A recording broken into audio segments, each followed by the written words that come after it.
أعوذ بالله من الشيطان الرجيم بسم الله الرحمن الرحيم الحمد لله الذي أخرج عباده من ظلمات الكفر والشرك إلى نور الإيمان والتوحيد والصلاة والسلام على من به الشفاعة العظمى لمن آمن بالله ورسله أجمعين وعلى آله الطاهرين وأصحابه نجوم الهدى أما بعد إلى حضرة النبي المصطفى رسول الله صلى الله عليه وسلم وكافة الأنبياء والمرسلين والأولياء والشهداء والصالحين والعلماء والفقهاء والمحدثين ثم خصوصا للمشايخ الذي درست بهم والقارئين والمقرئين ثم أخص الخصوص إلى مؤلف هذا الكتاب شاء لله ولنا ولهم الفاتحة أعوذ بالله من الشيطان الرجيم بسم الله الرحمن الحمد لله رب العالمين الرحمن الرحيم مالك يوم الدين إياك نعبد وإياك نستعين اهدنا الصراط المستقيم صراط الذين أنعمت عليهم غير المغضوب عليهم ولا الضالين آمين. Jadi alhamdulillah pada pagi ini 11 hari bulan 11 hari bulan kita buka kitab yang sangat teras dan sangat popular lah dalam bidang ilmu aqidatut tauhid yang merupakan teks di antara teks yang paling utama kepada orang-orang zaman dulu untuk mempelajari ilmu usuluddin, selain daripada teks yang menggunakan matan Ummul Barahin bagi Syekh Sanusi. Kitab yang ada di hadapan kita ini dia ada style dia sendiri dan boleh dikatakan sebagai matan kerana kandungan dia, konten dia tu sangat solid, padu, tidak ada penceritaan yang meleret-leret, qasas, cerita-cerita yang berkaitan dengan isu-isu masalah aqaidil iman. Mualif kita ni dia tidak bawa masuk. Jadi kitab ini sangat sesuai untuk semua peringkat. Walaupun peringkat mubtadi'in sekalipun soleh. Soleh tu maknanya boleh, patut, makna layak. Hanya cara pembawaan kita itulah yang mesti mutabaqah dengan audien kita ataupun mad'u ataupun maknanya tullab. Jadi walaupun untuk mubtadi'in masih lagi salihul lil mubtadi'in, salih juga bagi mutawassitin ataupun sekolah Arab panggil sanawi, dan juga salih juga bagi orang-orang yang pada peringkat muntahin. Cuma sebagaimana yang saya sebutkan tadi, ialah bergantung kepada mand'u kita, audien kita. Begitu pembawaannya mestilah munasabah dan mutabaqah dipanggil. Jadi alhamdulillah bagi pihak diri saya merasa bersyukur sangat-sangat kehadrat Allah Subhanahu Wa Taala, suka seronok kerana agak lama dah telah agak lama saya tidak membaca kitab ini. Yang mana naskah kitab ini ni, tak apa saya tak sebut lagi namanya. Sudah orang panggil lebuk lepel dah kata orang Kelantan. Kerana dah begitu, orang panggil banyak kita duduk mengajar atau baca kitab ni. Dan inilah kitab yang mula-mula kita baca kepada orang kampung ataupun maknanya mengajar orang kampung. Itulah sekitar tahun 97. Kali pertama diberi kepercayaan, itu suatu perkara yang sangat besar. Apabila orang kampung sendiri, apatah lagi orang yang bukan biasa-biasalah, makna yang menjemput, yang mencadangkan. Setelah sekian lama kita belajar di pondok, di pondok Sungai Durian dan juga pondok Pasir Tumbuh. Kemudian selepas itu kita belajar di kuliah pondok Darul Naim. Tahun 97 kita sudah mula start mengajar. Itu di atas pelawaan seseorang yang agak berpengaruh juga, seorang yang cerdik, yang melihat kemampuan kita. Jadi maksudnya kita tidak menawarkan diri, tapi di atas pelawaan itulah maka kita memberanikan diri. Dan yang menjadi sumber kekuatan semangat untuk kita mula mengajar. Ini bukan suatu soal yang kecil, kerana nak start mula mengajar ni kita tak tahu. Kita tak tahu kita tu setara mana. Ya, kita duk belajar tapi oleh kerana sentuhan kitab ini dengan gurunya yang mengajar, yang kita boleh katakan sebagai sangat tahqiq dan juga tadqiq. Tahqiq maksudnya kemah keming, mantap. Tadqiq maknanya menhalusi.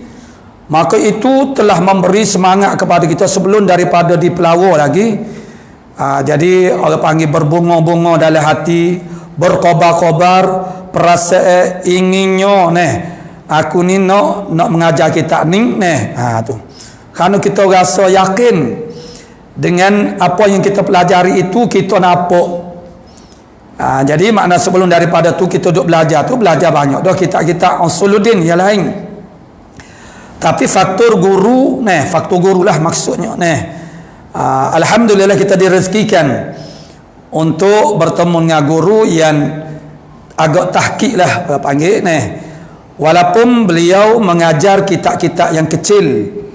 Umpamanya kalau dalam fiqh Hidayatus Sibyan dan kitab-kitab lain kitab-kitab Ar-Ra' Wahabi misalnya, ada dia baca kitab Sinar Matahari. Jadi nak rayaknya walaupun orangnya taklah nampak hebat, orangnya kecil saja, pakaiannya biasa-biasa saja, serba pun tidak begitu simple saja. Tapi bila dia buka kitab apapun dalam usuluddin ke fiqh ke pelajar-pelajar senior akan turun untuk belajar. Jadi kalau pelajar senior, kalau di pondok Pasir Tumbuh tu duk berjanggut habis belaka dah. Dia belajar kitab besar-besar. Belajar kalau fiqhnya belajar Iqna, Mahalli, Fathul Wahhab, Tahrir. Tapi dia buka kitab Jawi yang simple, dan usuluddin ni dia kitab-kitab besar tu jarang kitab usuluddin ni biasanya kalau kita hok tinggi gak mana Suhaimi, Dusuki itu jarang orang panggil sampai kepada tahap itu. Tapi alhamdulillah kita juga belajar Dusuki, Suhaimi. Jadi walau macam mana pun sentuhan melalui kitab ini dengan guru yang amba boleh sebutlah dia tu disebut sebagai Haji Saufi, orang Langkawi, dia berada di Ulu Malaka Langkawi. Jadi kita pun sudah lama tidak berjumpa dengan dia. Jadi sentuhan daripadanya membuka minda kita. Dari sudut cara dia mengajar. Maksudnya tetapi kita tidak ikut orang panggil uslubnya 100% tidak. Tetapi kesungguhannya untuk memberi kefahaman kepada pelajar-pelajar itu, memberi satu orang panggil idea lah, dan juga menyuntik semangat kita tu jadi bersungguh-sungguh. Apatah lagi kita dapat merasai bahasanya kita dapat al-fahmus sahih di dalam ilmu ini, itu meyakinkan kita untuk nak menyampaikan kepada orang lain pula. Samalah ini sebagai mula-mulanya nak buka kitab ni, kita rayak dulu. Supaya juga kitab Minhajul Abidin kita belajar. Kitab Jawinya kita belajar, kitab Arabnya dengan Allah yarham Tuan Guru Haji Hashim, Tok Guru Pondok Pasir Tumbuh. Jadi bila kita belajar kitab Minhajul Abidin, dia tak mari pun rasa teringin, orang panggil nak mengajar kitab ni pada masa tu, walaupun kita dah belajar yang kitab Arab. Hanya bila kita belajar kitab hikam itu, barulah kita berasa kita boleh mengajar kitab Minhajul Abidin. Maksudnya bila kita mengaji kitab hikam tu, kita nampak kitab Minhajul Abidin tu satu kitab yang sangat hebat, kerana supaya saya sebutkan tadi, dia salihun lil awam, lil mutawassit, dan juga lil mumtahi, lil khawas, bagi orang yang khawas, orang yang khusus, VIP Allah Ta'ala. Untuk orang awam pun dia patut pelajar-pelajar yalah, itu juga bergantung kepada guru lah. Tapi orang yang khawas pun masih lagi salihun, makna layak, munasabah, tidak orang panggil jatuh standard lah kalau mengaji kitab tu. Kerana Imam Ghazali, perhatian kita sendiri, kita melihat beliau dapat orang panggil sampai, penyampaian dia tu dapat sampai kepada semua peringkat orang. Itu kita nak cari seorang guru yang penyampaian itu dapat meratai semua peringkat manusia, itu agak payah. Kerana kadang-kadang seorang itu dia boleh bercakap perkara-perkara yang untuk orang-orang yang orang panggil educator, orang yang agak orang panggil elit tapi dia tak pandai nak bercakap kepada orang kampung. Dia tak boleh nak sampaikan orang panggil mesej dia kepada kampung, sebab dia akan jadi kaku. Dan kalau dia orang panggil menyampaikannya juga, maknanya dia tak akan jadi nak sampailah mana. Jadi seorang orang panggil muallim, seorang pendakwah, dia kena meraihkan manusia dalam dakwah. Makna yang kita belajar, makna hikmah dalam berdakwah. Kalau mengikut pelajaran kita mengaji, ya ada 7 peringkat hikmah dalam berdakwah. Nombor 1 sekali ialah ma'rifatul mad'u, mengenali sasaran dakwah, mengenali audien kita. Setara mana barulah kita boleh merencanakan bagaimana cara pendekatannya untuk kita nak menyampaikan kepada dia. Jadi itulah maknanya perkara-perkara yang asas kepada pembelajaran kita. Jadi kita nak mula masuk kepada kitab ini, dan kita tidak kita nak terapkan juga cara pengajian, metod ataupun nizami pondok. Maksudnya kita memang dah yang pertamanya kita belajar daripada jildin, jildan, wajil makna harfan bi harfin, makna jildan bi jildin maksud daripada kulit kepada kulit, mil jildin daripada kulit yang pertama sampai kulit yang terakhir. Itu di antara teras cara pengajian ilmu istighraq, menhabisi, isti'ab, maratai, kalimatan bi kalimatin, harfan bi harfin, kalimah demi kalimah, haraf demi haraf. Dan walaupun kita tidak nak mendalami sangat, tetapi ada benda-benda yang kita nak sebut jugalah. Nak perkara-perkara yang kita belajar itu, kita nak terap juga sedikit sebanyaknya. Jadi kita mulakan bacaan kitab kita ini dengan nama Allah Subhanahu Wa Taala, dengan maksud meminta pertolongan daripada Allah Ta'ala, menyempurnakan usaha kita, baik kita yang membaca kitab, mengajar, dan juga yang belajar. Jadi qala muallifu rahimahullahu ta'ala, jadi berkata oleh muallif kita rahimahullah ta'ala, yang namanya akan kita ikuti sebentar lagi kalau ada. Kalau tak ada insya-Allah lah Allah panggil makna pada masa akan datang. Jadi kata mu'alif kita rahimahullah ta'ala, ini risalah yang amat kecil, yang dinamakan dia dengan Faridatil Faraidi fi ilmi aqaidi. Jadi perkataan ini dari segi orang panggil laras bahasanya dulu. Mana ini itu dia panggil mubtada, risalah yang amat kecil, ialah risalah yang amat kecil, itu dipanggil sebagai khabar, ataupun dalam bahasa Melayu kita dia panggil subjek predikat. Dia dalam bahasa Arab dia simple aja sebenarnya. Dia ada 2 sahaja orang panggil jumlah. Jumlah ni kita bahasa Melayu panggil ayat. Bahasa Arab dia tak panggil ayat, dia panggil kalam, dia panggil tarkib. Sama ataupun dia panggil jumlah. Jumlah itu jumlah fi'il fa'il, kata kerja, ataupun mubtada khabar yang bahasa Melayu kita panggil subjek predikat. Jadi perkataan ini dia ada impak kesan yang sangat besar. Dalam orang panggil hukum fiqh kita pun dia ada. Ni saya nak sebut. Jadi ini tu maksudnya ialah ismul isyarah. Ismul isyarah maksudnya nama menunjuk, ini, itu. Jadi dia ni termasuk dalam dia panggil al-ma'arif. Dia al-ma'arif isim ma'rifah. Nama-nama khas.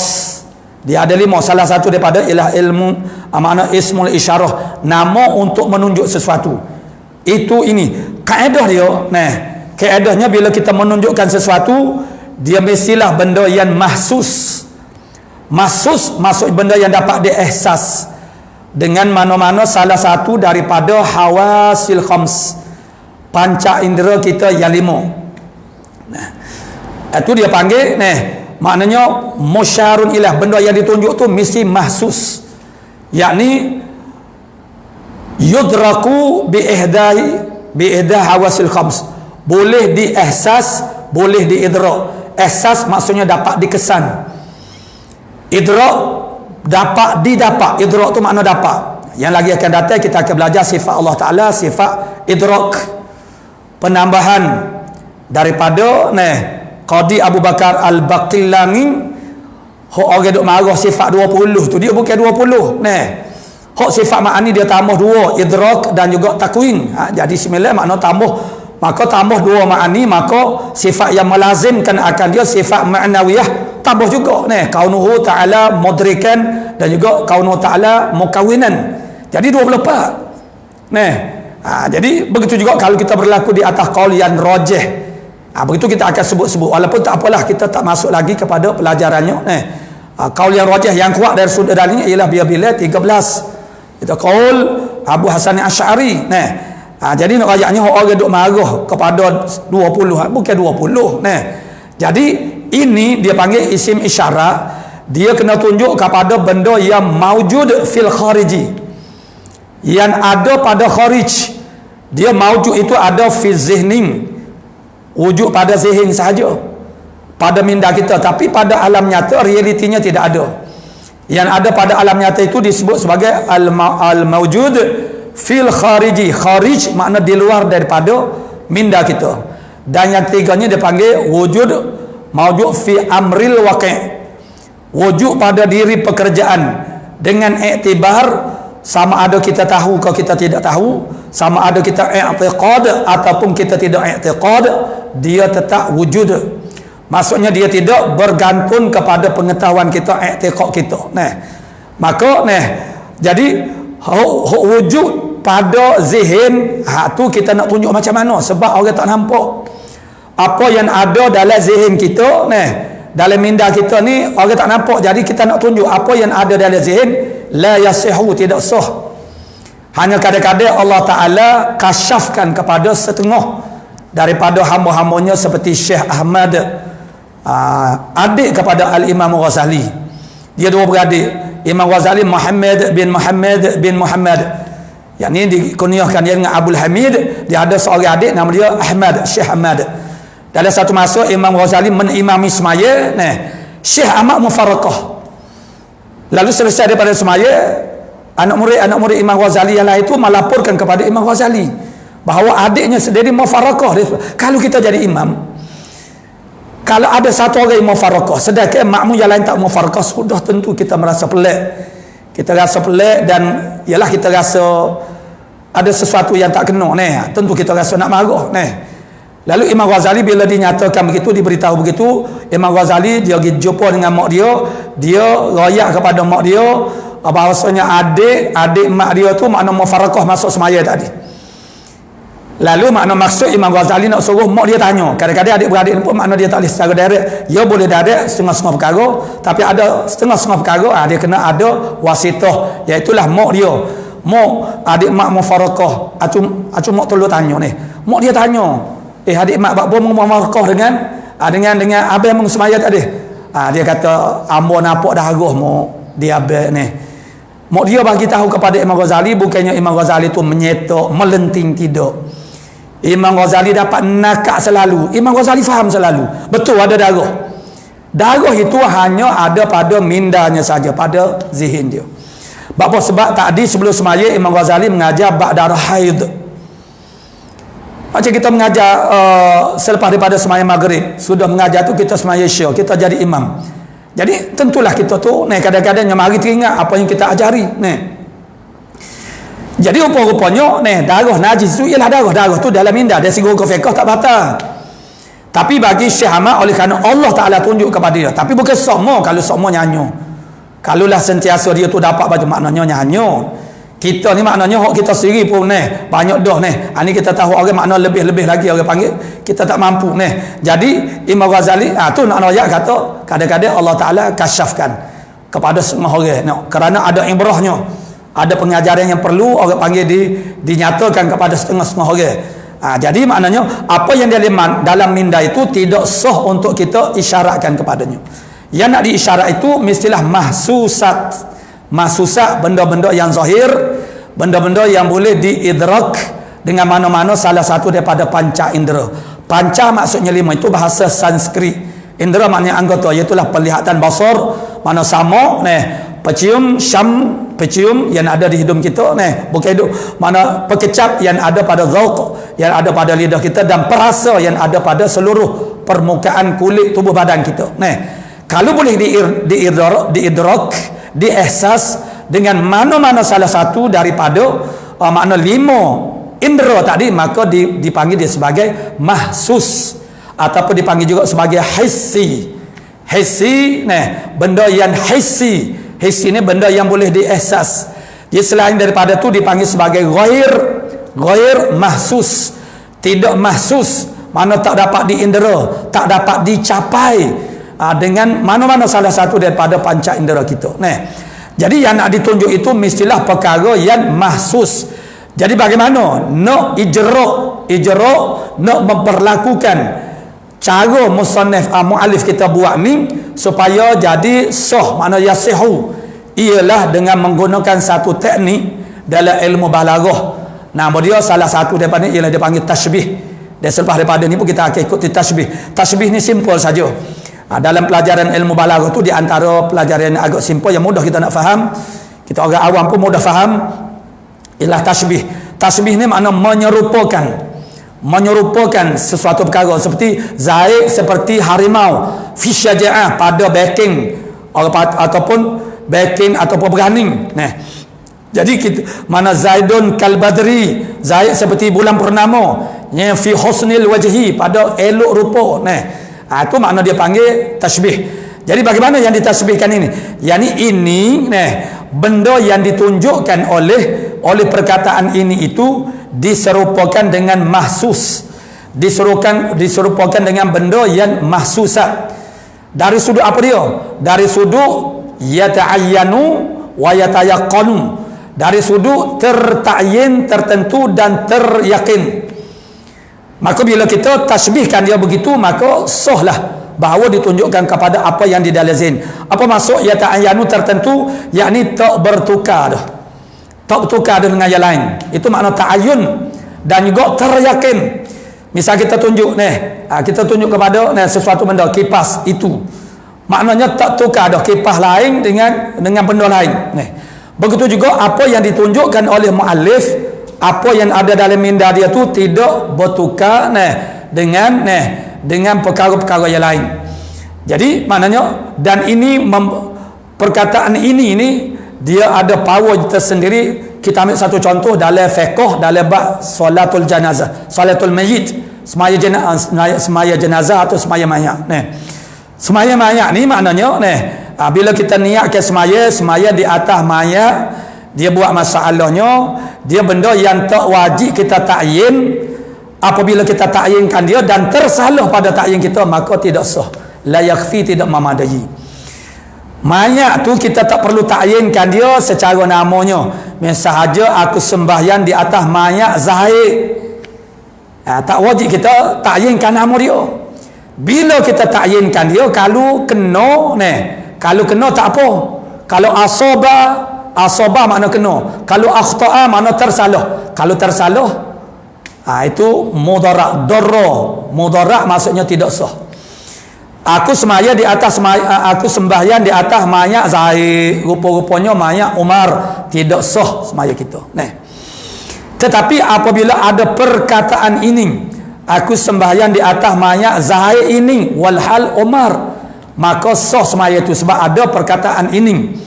Sebab ini itu adalah menunjuk kepada suatu yang tertentu. Ini makna benda depan. Itu isyarat lil qarib, bagi benda dekat. Jadi tak tukar dah dengan orang lain. Maka untuk selamat. Jadi kita tak perlu takyin. Mana aku semaya di atas mayat Fauziah. Tak payah kata begitu. Tapi masalah kalau kita takyin dan tersalah tapi adanya perkataan ini, maka dia selamat. Jadi ini yang ditunjukkan oleh muallif kita rahimahullah taala, ini itu dia merujuk kepada ma fi zihnihi, apa yang ada dalam zihinnya. Sebab ketika muallif kita menulis perkataan ini, di hadapannya itu belum ada apa-apa lafaz dan juga makna-makna lagi, tidak ada tulisan. Jadi bagaimana dia boleh tunjukkan kepada suatu yang ma'dun, benda yang tidak ada fil khariji? Tak boleh. Tapi cara takdilah, tasbihkan dia dengan benda yang maujud fil khariji, fi jihatit yata'ayyanu wa yatayaqanu, tertentu dan juga teryakin. Maka dengan sebab itu jadi sahlah ditunjukkan kepada apa yang, sebab apa yang ada dalam fikiran dia tu dia tak tukar dengan orang lain. Itulah juga yang dia nak sampaikan dan yang dia nak tuliskan. Maka ini apa makna ini? Tunjuk kepada mana? Tunjuk kepada ma fi zihni, pada apa yang ada dalam zihinnya, minal alfazi wal ma'ani. Itu di antara takdir itu macam-macam gitu. Daripada segala lafaz-lafaz dan daripada segala makna-makna yang akan dihadirkan selepas daripada ini. Yang akan dihadirkan maksudnya yang akan ditulis dah. Jadi ini apa-apa yang akan datang ini daripada segala lafaz-lafaz, kalimah-kalimah, perkataan, jumlah-jumlah yang aku akan tulis ini, dan makna-makna yang terkandung di dalamnya ialah risalah. Itu kita takdirkan khabar ialah risalah yang amat kecil. Muallif kita rahimahullah taala maknanya dengan tadarruknya, dengan tawadhu'nya memanggilkan kitab dia ini sebagai risalah. Ini dia panggil masuk dalam bab mim babit tawadhu'in, daripada bab tawadhu' merendahkan diri. Tadarru' menundukkan diri, maksudnya maknanya dia sebut, dia bangsakan, menisbahkan kitab ni sebagai risalah. Pula disebut sebagai yang amat kecil. Mana suatu risalah sudahlah risalah, kemudian yang amat kecil itu mim babit tawadhu', daripada bab merendah diri, yang dinamakan akan risalah ini dengan faridatil faraidi, dengan nama faridatil faraidi fi ilmil aqaidi. Ini dia panggil dalam bab tasmiyah. Bab tasmiyah dalam bab meletak nama. Dalam bab tasmiyah biasanya meletak nama anak. Makna sunat kita tafaul itu ambil sempurna baik dari sudut makna. Kalau nama anak, dan juga dari sudut nama, dari sudut makna perkataan, dan dari sudut nama itu pemiliknya yang sebelum ini ialah orang-orang yang mulia-mulia. Walaupun kita tidak mengetahui maknanya, tak mengapa. Macam Bukhari itu apa maknanya? Bukhari itu ialah nama seorang ulama hadis. Yang makna dianya ialah dia adalah makna yang dibansuk kepada Bukhara, makna nama tempat. Bukhara tu apa makna? Dia ada makna. Cuma kita macam saya sekarang ni berada di kampung Padalayan, nama kampung, dan sekarang kita bersiaran. Jadi nama tu nama Padalayan adalah kita orang Melayu, kita tahulah. Kemudian tempat yang kita bersiaran ini nama dia Al-Manhalun Nushi, Markazut Ta'liqi lil Ulumid Diniyah. Al-Manhalun Nushi, Manhal An-Nushi, tempat singgah minum air nasihat, sebagai markas pusat talaqi. Talaqi kita pun dah tahu belaka. Talaqi maknanya secara musyafahah, mulut ke mulut berjumpa secara bersemuka lil ulumid diniyah, bagi ilmu-ilmu yang dibahasakan kepada agama. Jadi maknanya tu tafaul dia ada dua, satunya dengan makna perkataan yang kita nak letak nama. Sekarang nama rumah pun orang letak nama. Apa-apa saja yang kita nak letak nama biarlah makna itu ada makna yang molek dari sudut agama kita. Yang keduanya, kalau nama manusia nama itu ialah nama pemilik nama, iaitu asalnya ialah orang yang mulia-mulia, walaupun kita tidak mengetahui maknanya sekalipun. Jadi apa makna faridatil faraid? Ini nama kitab dia. Faridatil faraid mengikut apa yang kita belajar dan juga dari segi kajian kita sendiri pun melalui pelajaran bahasa Arab sendiri pun ada dua makna. Yang pertama, faridah tu kita ambil makna yang pertama. Faridah itu maksudnya farid. Farid ni maksudnya ialah orang nombor satu. Kalau kalau manusia, sesuatu yang dia panggil nombor satu. Fariduz zaman, itu banyak ulama-ulama yang disebut dengan dia makna fariduz zaman. Makna zaman dia tu orang nombor satu. Maknanya kewibawaan dia itu mengatasi orang lain ketika zaman itu ataupun di suatu tempat itu. Dia panggil farid. Fariduz zamanihi. Mana macam tu kitab kita ni, tuan kitab kita ini, mualif kitab kita ini, hamba tak sebut lagi, saya tak sebut lagi kerana nak baca nama disebut akan disebut ni. Jadi mualif kitab kita ini disebut sebagai faridu zamanihi, orang nombor satu pada zamannya. Sebagaimana Syekh Daud Fatani juga disebut nisbah kepada ulama Nusantara. Dia adalah farid. Farid ambil daripada perkataan fardun. Jadi farid makna orang hok nombor satu. Itu satu makna. Jadi kalau disandarkan kepada faraidi ialah jamak kepada faridah juga. Itulah makna dia permata-permata. Yang kedua, faridah juga makna dia ialah satu permata. Faridatil faraid, satu permata daripada permata. Daripada sekian banyak permata, maka ini adalah satu permata. Ataupun faridah dengan makna farid saat ni hok nombor satu daripada permata-permata. Mana permata hok nombor satu, nombor wahid, nombor one. Mana permata hok first class panggil. Itu dia letak nama begitu. Letak nama begitu tu bukan angkat diri. Bukan orang panggil nak iftikhar, nak menyoho, tu tak boleh. Tetapi orang panggil dia ada beberapa bab. Apabila kita buat apapun, apabila kita bercakap, kita kena tahu bab yang kita bercakap itu ala ayyi babin, di atas bab apa. Jadi mualif kita ni maknanya ni boleh saja kita masukkan dia di dalam bab doa. Kita letak nama anak kita dengan makna-makna yang baik dari sudut Islamnya, kerana anak kita panggil nama dia. Bila kita panggil itu, dia menempati doa tu. Doa ni tak semestinya kita angkat tangan, itu ialah adab berdoa. Jadi apa yang kita sebut itu dia jadi doa. Jadi maknanya dia letak nama kitab dia ni Faridatil Faraid. Mudah-mudahan itulah. Mana kitab dia ni akan jadi macam tu. Dan nama kitabnya Faridatil Faraid ini fi ilmil aqaidi, pada bayani menyatakan ilmil aqaid, aqaidil iman. Begitu orang panggil cara laras bahasanya Faridatil Faraid. Tu belakangnya fi ilmil aqaid, itu dalam ilmu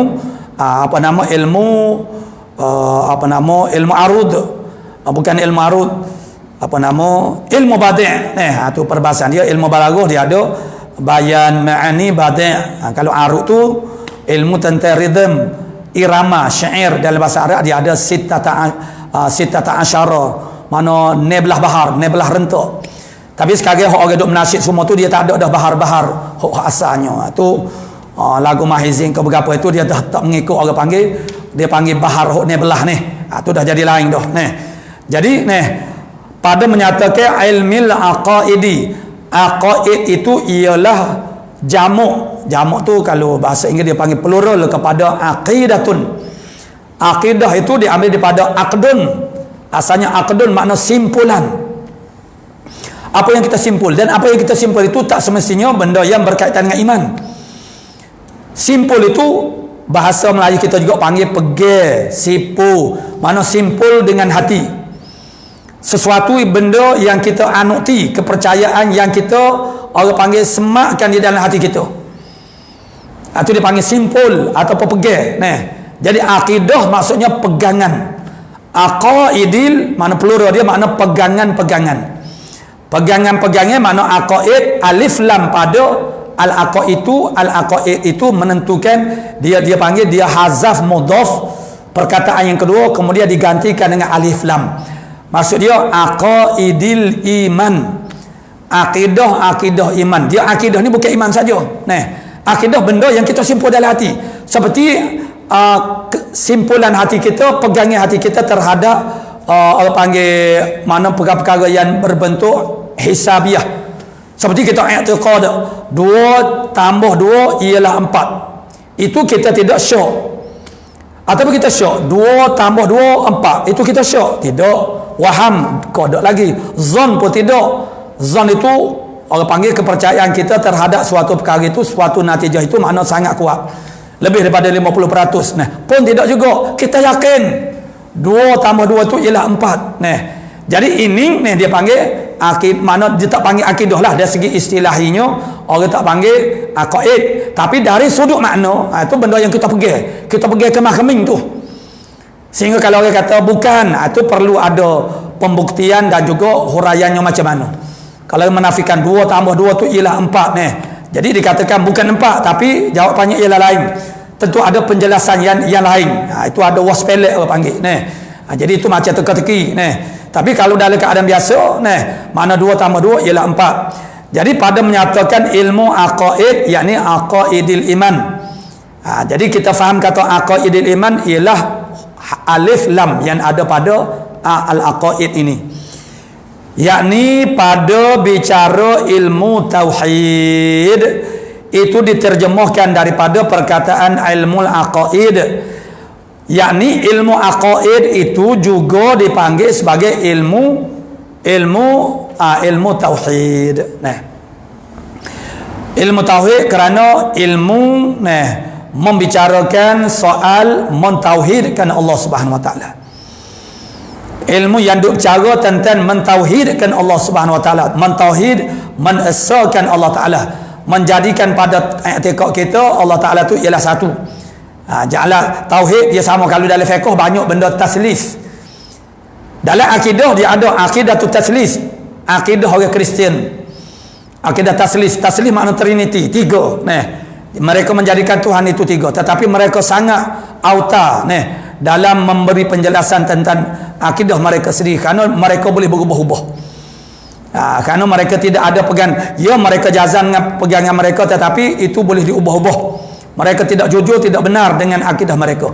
Apabila mereka berhadapan dengan ulama-ulama Islam yang menyerang orang panggil tentang akidah mereka yang batilah, bila mereka tak boleh nak jawab, mereka ada muktamar setiap tahun. Mereka boleh beki, boleh ubah agama mereka dan mentafsirkan teks Bible itu sesuai dengan apa yang mereka ubah itu. Itu orang panggil suatu hal yang sangat jahat lah, yang buruk berlaku orang panggil dalam agama Kristian, dan mereka membenarkan perkara itu dan tidak dianggap sebagai salah. Jadi pada membicarakan ilmu tauhid, ilmu tentang mentauhidkan Allah Ta'ala, sama ada tauhid pada zat ke sifat ke ataupun pada af'al, iaitu tafsir kepada ilmu tauhid, ilmu usuluddin, ilmu yang membicarakan usul maknanya pangkal, teras. Usul makna pangkal, teras kepada din agama. Maka dia agama kita ni dia ada 2. Satu dia panggil usuluddin, satu lagi furu'uddin. Furu' cawangan agama. Usuluddin maknanya perkara-perkara yang teras dalam agama. Usuluddin itu tentang apa dia? Tentang aqaidil iman. Itu usuluddin. Hal-hal yang teras dalam agama, pokok kepada agama, pangkal kepada agama ialah tentang aqaidil iman, tentang iman, tentang ma'rifah, tentang tauhid. Itu dia panggil usuluddin. Furu' cawangan, iaitu wajib sembahyang, wajib zakat, haram berzina, haram makan minum arak. Itu dia panggil furu'. furu'uddin, yang insya-Allah lagi akan datang bila sampai tentang mukallaf, kita akan huraikan tentang mukallaf maknanya di dalam bab usuluddin dan juga mukallaf di dalam bab furu'uddin. Jadi dalam agama kita tu dia ada usuluddin dan juga furu'uddin, dan satu lagi dia panggil adalah orang panggil yang menyempurnakan kepada usul dan juga furu' itu. Itu yang dipanggil sebagai ihsan, yang dibahaskan di dalam ilmu tasawuf. Nah, jadi usuluddin Gabriel ilmu tauhid ni, yakni ilmu usuluddin. Ilmu tauhid itu bukan maksudnya kita duk bercara sifat wahdaniyah Allah Taala sahaja. Nah, tapi ghalabahnya yang paling dominan bila kita sebut orang panggil masalah, orang panggil akidah ialah wahdaniyah. Sebab apa? Sebab Nabi pun mula-mula Nabi berdepan dengan manusia itu ialah manusia yang musyrik, yang syirik kepada Allah Subhanahu Wa Taala. Nah, jadi dengan sebab itu di-highlightkan maknanya tauhid. Nah, bukan Allah Taala itu bukan bersifat dengan asal sahaja. Ilmu usuluddin atas mazhab Imami Asy'ari yang berlaku huraian dan penjelasan ilmu akidah tauhid ini, ilmu usuluddin ini, ilmu tauhid ini, ilmu aqaid ini, nama dia banyak. Nah, di atas mazhab Imam Asy'ari yang mana yang diiktibarkan mazhab Ahlus Sunnah. Di dalam ilmu aqaidil iman itu dua mazhab sahaja. Mazhab Imam Abu Hasan Asy'ari dan juga mazhab Abu Mansur Maturidi. Jadi kita ni dia memilih untuk menhuraikan ilmu akidah tauhid yang berlaku di atas mazhab Imam Abu Hasan Asy'ari, yang mana terhimpun padanya pada kitab. Mana pada maksudnya di dalam, yang terhimpun di dalamnya dalam hadzal kitab, dalam kitab ini nih, dalam risalah yang kecil ni mengikut musannif hok muallif kita sebut beberapa banyak akidah. Sebab itulah dia panggil aqaid. Aqaid itu makna jamak, plural dia. Beberapa banyak akidah. Nah, mana kita i'tiqad, kita simpul dalam hati kita Allah Taala bersifat dengan wujud, satu akidah. Kita simpul pula Allah Taala bersifat dengan qidam, dua akidah. Kita simpul pula Allah Taala bersifat dengan baqa, tiga akidah. Banyak dah tu. Nah, jadi sebab itulah terhimpun padanya beberapa banyak akidah dan beberapa banyak masalah. Pada di dalam tiap-tiap akidah itu dia ada pula masail, dia ada pula isu-isu yang berbangkit. Mana masalah-masalah yang timbul seperti mana sifat iradah Allah Taala. Satu akidah kita i'tikad Tuhan bersifat dengan iradah, maka di bawah perbahasan, di bawah akidah iradah ini dia timbul macam-macam masalah pada zaman dahulu yang akhirnya dirakamkan oleh para muallifin, para penulis-penulis kita, dan sehingga begitu didedahkan. Kalau kitab-kitab yang agak tebal macam kitab kita ni dia sebut sikit-sikit saja. Di sana dibawakan kisah-kisah dalam kitab Aqidatun Najin umpamanya itu kitab Ujawi agak banyak Darus Samin umpamanya dan kitab-kitab yang itu banyak lagi lah. Jadi maknanya makna di sana ada masalah dalam bab qudrah Allah Taala, dalam bab wahdaniyah Allah Taala, sifat kalamnya, ada isu-isu yang berlaku pada zaman dahulu. Kemudian mari zaman kita ni pula kau ada lagi, ada tambah isu-isu yang berbangkit yang orang panggil ada kalanya tak perlu kita layankan sangat kerana orang panggil kadang-kadang dia tak memberi manfaat tetapi mengetahui isu-isu yang berlaku pada zaman dahulu, khususnya yang dibawa oleh Mu'tazilah yang paling dominannya ialah itu akan memberi satu persiapan kefahaman yang lebih dakik, lebih halus kita tentang ilmu usuluddin, dan untuk kita memahami pattern orang panggil kecelaruan yang berlaku dalam akidah yang membawa kepada akidatun batilatun, akidah yang batilah itu yang berlaku pada zaman kita sekarang. Kita mesti jelas, walaupun orang kata Mu'tazilah itu sudah tidak ada pada zaman moden kita sekarang, tapi sebenarnya masih ada wujud. Ada ramai pelajar-pelajar kita yang belajar di luar, makna di Jordan ada, memang masih wujud Mu'tazilah. Tetapi kalaupun kita kata tidak wujud secara orang panggil tertentu, dia Mu'tazilah ini dia berbentuk satu fikrah yang global. Maksudnya dia boleh wujud dalam perorangan itu secara tidak langsung dan tidak disedari. bahawa dia mempunyai cara pemikiran Mu'tazilah.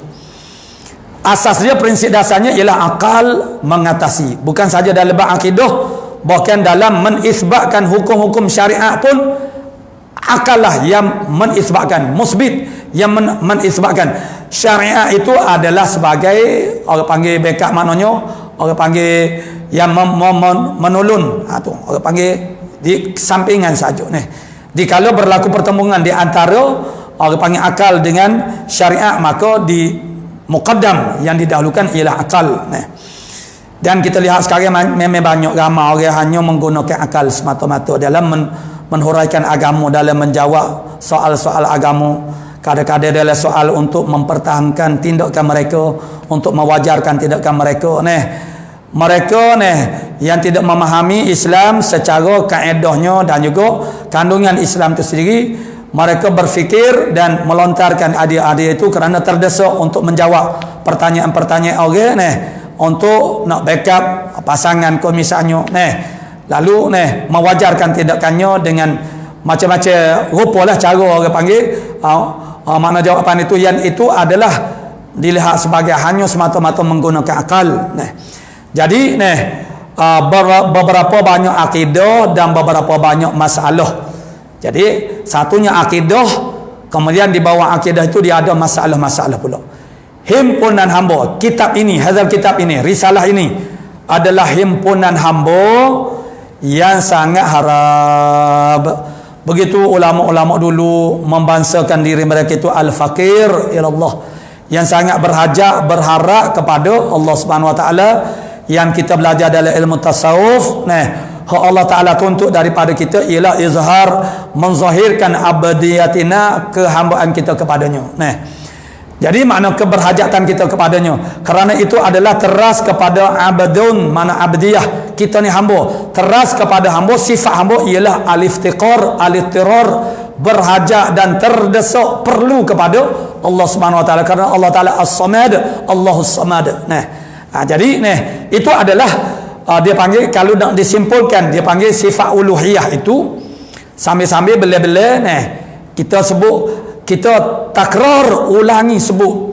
Kita sebut dulu sebelum daripada kita baca teksnya. Mudah-mudahan bila kita acap mendengar itu, dia akan jadi lebih melekat. Jadi maksudnya ialah sifat amdiyah itu makna sifat ketuhanan Allah Ta'ala dua saja yang disebut, sifat al-istighna dan juga al-iftiqar. Tetapi memahami sifat Allah Ta'ala al-iftiqar itu sebagai sifat Tuhan, itu perlu kepada hudaian yang sangat teliti supaya tidak disalahfahami. Di situ dia ada risiko. Jadi orang panggil iftiqar itu bukan sifat Tuhan, maksudnya sifat hamba kepada Allah Ta'ala. Tetapi dikatakan sifat Allah Ta'ala maksudnya Tuhan ni yang berhajat sekalian yang lain daripadanya kepadanya. Kalau ada satu saja perkara, satu benda, satu makhluk yang tak berhajat kepada Allah Ta'ala, bukan Tuhan. Tuhan ni mesti semua berhajat. Kume ko, virus ko, benda yang paling kecil pasti berhajat kepada Allah Subhanahu wa taala.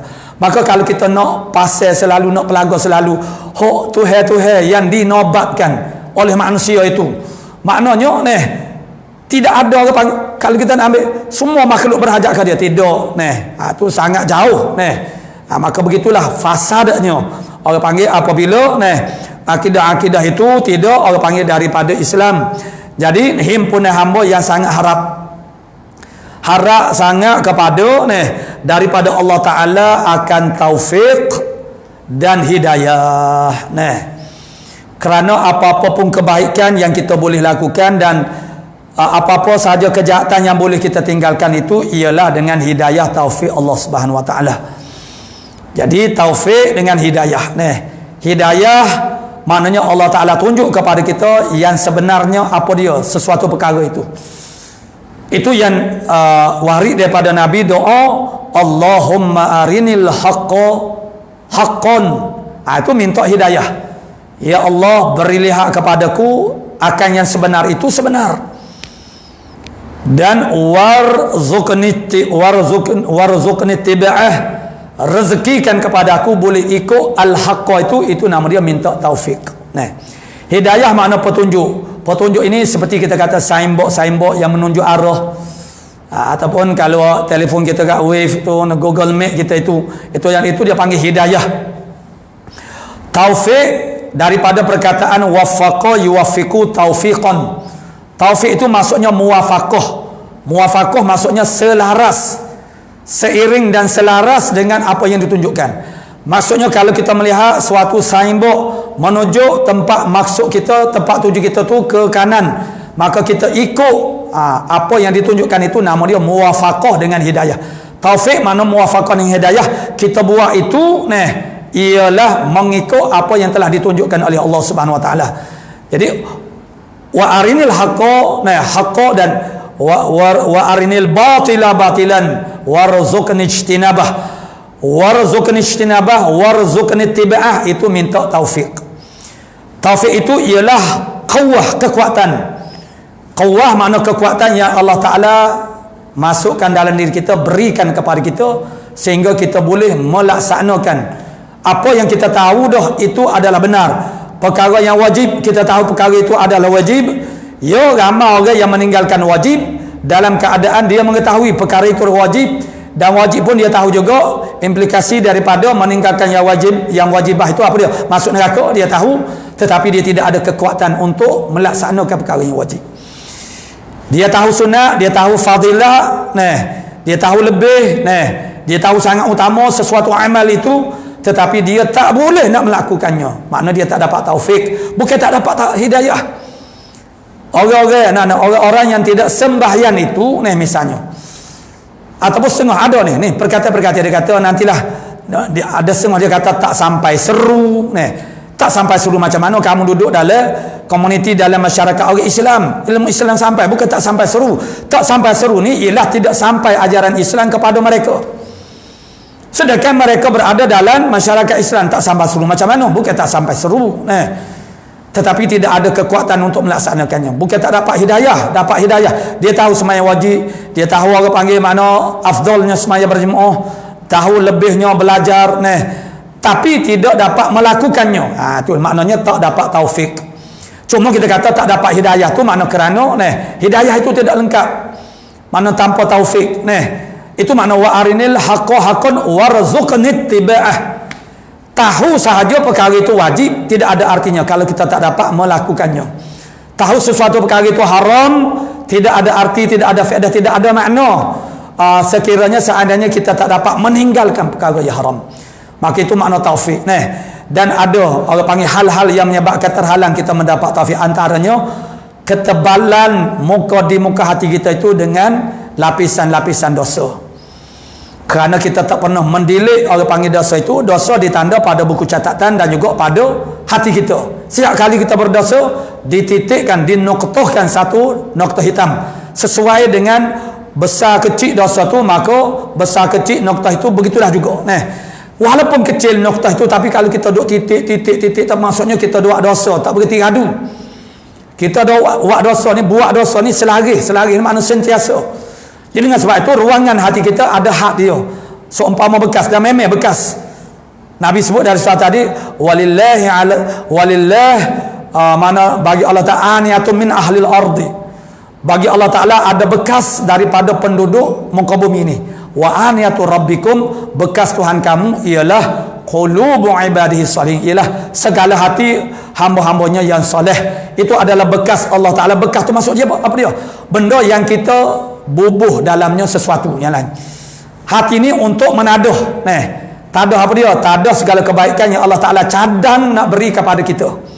Memang Allah Ta'ala nak beri, tapi kita kena cadangkan bekas. Kalau kita tidak ada bekas, maka benda tu akan, misal sekarang misalnya saya buat contoh, seperti berlaku keadaan ketiadaan air, begitu pihak orang panggil yang bertanggungjawab, apabila dihubungi mereka akan datang menghantar air dengan lori. Tetapi syarat dia kita kena ada bekas lah untuk tadah. Kalau tak ada bekas, dia kata makcik tak sediakan bekas, jadi tak boleh lah saya nak curah dalam gapo untuk menerima ilmu, untuk menempatkan ilmu, menempatkan hidayah taufik, kita kena ada bekas. Bekas tu mestilah munasabah dengan benda tu. Ilmu benda comel, benda bersih. Jadi nak duduk tempat cemar kotor tak boleh. Jadi maksudnya kita kena sediakan bekas itu. Jadi maknanya setengah daripada yang menyebabkan terhalang seseorang hamba itu daripada mendapat taufik daripada Allah Ta'ala ialah kerana hatinya hitam dengan dosa. Hati kita ni dia ada muka dia, muka hati itu dilapisi oleh berlapis-lapis dosa. Maknanya kita buat dosa bertitik noktah hitam di halaman hati kita. Bila penuh itu maksudnya dibuat lapisan kedua, ketiga, keempat, 100 lapis, 1000 lapis, makna sejuta lapis boleh jadi kalau kita tidak dilik-dilik. Sehingga kallabal rana ala qulubihim ma kanu yaksibun. Bukan ron ini bukan ron 97 95, ron tu maksudnya karak di atas muka hati kamu dengan sebab apa yang kamu usahakan minal maksam daripada dosa-dosa. Jadi terteguh taufik itu sampai kepada hati kita. Kerana saat ni duk tape itu maksudnya terkena kepada lapisan dosa, lapisan sifat mazmumah, lapisan aghyar. Atau aghyar itu makna selain daripada Allah Ta'ala, makhluk-makhluk ini, mana ingatan kita kepada makhluk itu mengganggu proses hubungan kita dengan Allah Ta'ala, jadi lain tak jadi nak clear lah mana. Sebab apa? Sebab bukan alat untuk melakukan hubungan dengan Allah Ta'ala ialah hati. Jadi kalau hati tidak berperanan, hati tak berfungsi dengan baik, kerana dia rosak, kerana dia sakit, maka tak dapatlah kita menjalinkan hubungan yang baik dengan Allah Subhanahu Wa Taala. Untuk makrifatullah, mengenal Allah Taala dengan hati, yakin janji-janji Allah Taala dengan hati. Untuk i'tiqad semuanya dengan hati. Untuk ta'zim Allah Taala, membesarkan Allah Taala, cinta kepada Allah Taala, malu kepada Allah Taala, takut kepada Allah Taala, harap kepada Allah, semua tu ialah dengan hati. Jadi kalau hati kita tidak berperanan, tidak berfungsi, jangan harap kita tu dapat melakukan hubungan dengan Allah Subhanahu Wa Taala.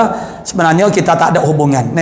Jadi kerana alat tu tak jadi, orang panggil rosak. Jadi yang sangat harap kepada taufik dan juga hidayah Allah Taala. Taufik dan hidayah ni, dia taufik itu bandingannya. Ini bandingan saya lah. Dia macam kalau kenderaan kita ialah petrol ataupun diesel, sumber kepada tenaga. Kereta mewah setara mana sekalipun, kereta orang panggil kalau budak-budak lah ni, zaman kita budak dulu kita kena kereta memang Mercedes. Itulah macam ni jelah. Budak-budak lah ni Lamborghini. Tengok tengah jalan tu anak-anak umur 4-5 tahun dia kena dah Lamborghini, Ferrari, dia tak sebut dah Mercedes tu. Jadi kereta mewah setara mana sekalipun, tapi kalau tidak ada sumber tenaga, dia tak boleh bergerak. Fungsi sebuah kereta ialah membawa kita daripada satu tempat kepada suatu tempat. Itu untuk kita dapat menunaikan segala keperluan kita. Jadi kita tahu hukum hakam agama, kita tahu wajibat, perkara-perkara yang wajib, kita tahu muharramat, perkara-perkara yang diharamkan, tetapi tak ada kekuatan untuk melaksanakannya, untuk meninggalkan benda yang makruhat, benda yang makruh. Melakukan benda yang makruh tetap merugikan walaupun tidak berdosa. Kita tahu banyak melakukan makruhat itu boleh membawa kepada melakukan yang haram. Jadi maknanya meninggalkan yang sunnah. Ni cara pemikiran ahli sufi. Cara pemikiran ahli sufi, bagaimana nak maintain amal-amal yang wajib dengan kita melakukan perkara-perkara amal-amal yang sunnah. Mereka tidak melihat, dia cara berfikir itu dia berbeza dengan kita. Kita ni nak pahala. Bapa kita melakukan amal sunat kerana nak pahala. Mereka nak jaga yang wajib ialah dengan menjaga yang sunat. Kerana kita ni dalam hidup kita ni dia ada saat-saat, ada ketika-ketika yang mana kita ni terdesak dengan suatu perkara, ada kecemasan, ada darurah sesuatu, maka kalau kita membiasakan mulazamah dengan amal sunat, kita tidak akan meninggalkan yang wajib sekali-kali. Yang akan ditinggalkan hanya yang sunat saja. Kalau kita tidak mulazamah dengan yang sunat-sunat, kita akan tergamuk meninggalkan yang wajib di atas alasan untuk mewajarkan tindakan itu ialah darurah, tak ada arah, mana kecemasan. Tapi kalau kita dah melakukan amal-amal yang sunat, kita tidak akan meninggalkan yang wajib. Apatah lagi kalau kita memperlakukan diri kita dengan Allah Ta'ala itu atas jalan adab ma'allahi subhanahu wa ta'ala. Orang yang sangat beradab dengan Allah Ta'ala, yang beradab kepada Allah Ta'ala ini maksudnya adab itu dia lebih daripada hak wajib, daripada yang sunat lagi. Ketika orang yang sangat beradab dengan Allah Ta'ala ini menanyakan arah kiblat, jangan kita fahamkan bahawasanya dia nak sembahyang. Orang yang sangat beradab dengan Allah Ta'ala, yang mereka ini tergolong daripada golongan yang disebut sebagai muqarrabin al-abrar. Mereka ini sentiasa tahu arah kiblat mana. Mereka sentiasa memastikan mereka tahu mana arah kiblat. Supaya apa? Supaya mereka boleh menjaga adab. Mana? Nak berludah itu jangan sampai berludah ke arah kiblat. Berdosa ke tidak kita berludah ke arah kiblat? Tidak berdosa. Belunjuk kaki ke arah kiblat, mereka merasakan tidak layak. Berulang alik ke tandas pun mereka jadi sangat malu. Lalu mereka mengatakan, Allah Tuhan buat aku ni untuk berulang alik ke tandas. Malunya dia. Oh kita tandas itu dah jadi satu tempat nok tandas-tandas yang ada pada zaman sekarang orang dah jadi sangat selesa berada tandas. Tandas kok mana pun tandas, bila kita buat tandas bermakna dia adalah rumah syaitan. Kalau suatu binaan itu dijadikan walaupun orang tak guna lagi, secara rasminya bila kita buat benda tu sempurna, tempat tu adalah tandas yang dimaksudkan ialah tandas, maka automatik secara rasmi dia jadi rumah syaitan. Adapun tempat-tempat zaman dahulu, tempat-tempat yang orang membuang najis, suatu tempat itu tidak akan jadi rumah syaitan lagi sebelum daripada orang membuang ataupun mana qada hajat. Jadi sebenarnya kita tu tak ada arah, kita terpaksa kena ada tandas. Sebab kita kena jaga kesihatan kita maka perlu diuruskan, orang panggil pembuangan najis kita perlu diuruskan dengan baik. Kerana Islam begitu sangat menitik beratkan soal mana kebersihan.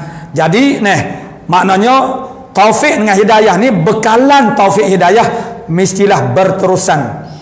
Sebagaimana bekalan kepada kehidupan jasmani kita, makanan, minuman tidak boleh terhenti, tidak boleh tergendala, tak boleh jadi tala. Begitulah juga kehidupan ruhi kita, rohani kita juga tak boleh jadi tala, tergendala. Bekalannya untuk menghidupkan ruhi kita, rohani kita supaya dia boleh melakukan kerja ialah bekalan hidayah taufik. Bekalan hidayah taufik ini walaupun seseorang itu sudah dapat daripada Allah Ta'ala, itu bukan bermakna dia akan mendapat untuk masa-masa akan datang secara berterusan, tidak. Ramai orang-orang yang dulunya bagus, baik, berjuru berwarok-warok, berlebah-lebah tetapi akhirnya dia jadi terbalik, jadi lobby daripada baik dia berubah jadi jahat sebab terputus bekalan hidayah taufik. Mengapa terputus bekalan hidayah taufik? Bukan Allah Ta'ala saja-saja nak tukarkan orang tetapi kita sendirilah yang tak menghargai nikmat Allah Ta'ala. Maknanya Allah Ta'ala jadikan kita ni dengan mendapat nikmat agama. Bila kita mula tidak menghargai, dia panggil kufur nikmat dengan nikmat Allah Ta'ala, maka Allah Ta'ala akan balas dengan memberhentikan bekalan hidayah taufiknya. Akhirnya selepas daripada itu kita tak mampu lagi untuk melakukan apa-apa kebaikan dan meninggalkan apa-apa kejahatan yang paling nipis, paling debek, paling kodi sekalipun. Dan bahawa dimudahkan baginya ila akhir. Wallahu subhanahu wa ta'ala a'lamu bis-shawab. A'udzu billahi minasyaitonir rajim.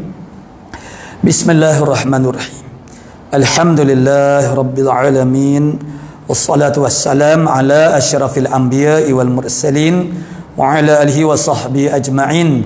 Allahumma taqabbal minna innaka antas sami'un alim wa tub alaina ya maulana innaka antat tawwabur rahim.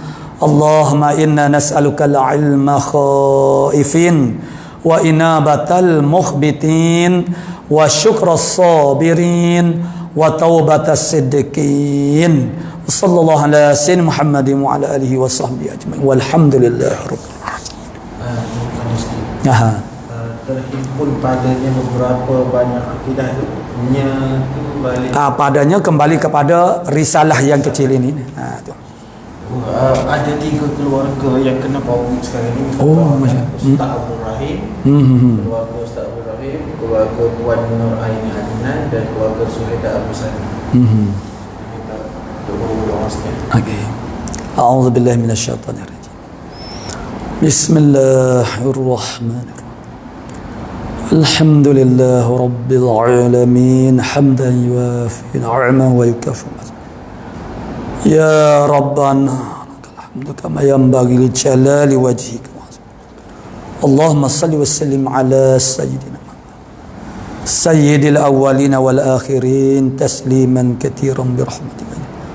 Allahumma ya jami'ash shatan wa ya mukhrijan nabat muhyil 'izam wa ya qadiyal hayy wa ya mujibas wa ya fatiha khazainil karam wa ya man a'ta bi kulli syai'in wa ahsa bi kulli syai'in